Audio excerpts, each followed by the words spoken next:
एक औरत का गलती से हाथ कट जाता है और अगले ही पल उसके बाल किसी जीवित चीज की तरह उसकी उंगली के जख्म में घुसकर उसका खून चूसने लगते हैं।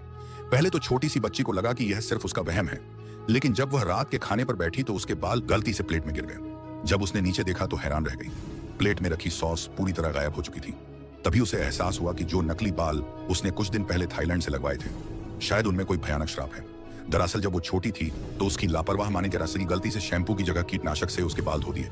इस वजह से उसके सिर की कुछ त्वचा बुरी तरह जल गई थी, जिसके कारण वह कभी लंबे बाल नहीं रख सकती थी और उस जख्म को छिपाने के लिए उसे एक अजीब से हेयर स्टाइल के साथ रहना पड़ता था। बड़ी होकर भी उसकी किस्मत खराब ही रही। उसके साथी कर्मचारी उसके हेयर स्टाइल का मजाक उड़ाते थे। उसने सालों तक मेहनत से काम किया, लेकिन वो आज भी कंपनी में दिन एक साधारण कर्मचारी थी। यहाँ तक कि उसके बॉयफ्रेंड ने भी उसे छोड़ दिया और कहा कि वो उसके लायक नहीं है। इस घटना से दुखी होकर उसने खुद को बदलने का फैसला किया। उसने अपनी सारी जमा पूंजी ली और एक थाई हेयर सैलून में गई, जहां थाईलैंड से लाए गए असली बाल रखे टोनी नाम के हेयर ड्रेसर ने उसे भरोसा दिलाया कि जो भी यहां से बाल लगवाता है वह सबके आकर्षण का केंद्र बन जाता है। आदमी उन्हें देखकर लार टपकाते हैं। यह सुनकर उसने तुरंत एक लंबे काले बालों का चुनाव किया। टोनी को तुरंत उसे लगाने के लिए कहा। हालांकि उसे अंदाजा भी नहीं था कि यह प्रक्रिया उसकी सोच से कहीं ज्यादा दर्दनाक थी। खूबसूरत दिखने के लिए वो सब कुछ सहन कर रही थी। जल्द ही वो बेहोश हो गई। जब वो जागी तो खुद को एक परी की तरह पाया।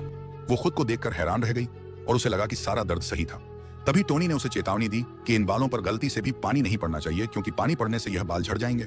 इन बालों को साफ करने के लिए सिर्फ हेयर ऑयल का इस्तेमाल करना था। इसके बाद वह पूरी तरह से बदल गई और अपनी कंपनी वापस लौट आई। टोनी की बात सही साबित हुई। वह सबके आकर्षण का केंद्र बन गई। सब उसे देखकर हैरान थे, यहाँ तक कि उसकी महिला सहकर्मी भी उससे बात करने लगी। वो अपनी नई खूबसूरती से बहुत खुश थी, लेकिन उसे पता नहीं था कि थाईलैंड से लाए गए यह बाल उसके लिए एक भयानक सपना बन जाएंगे।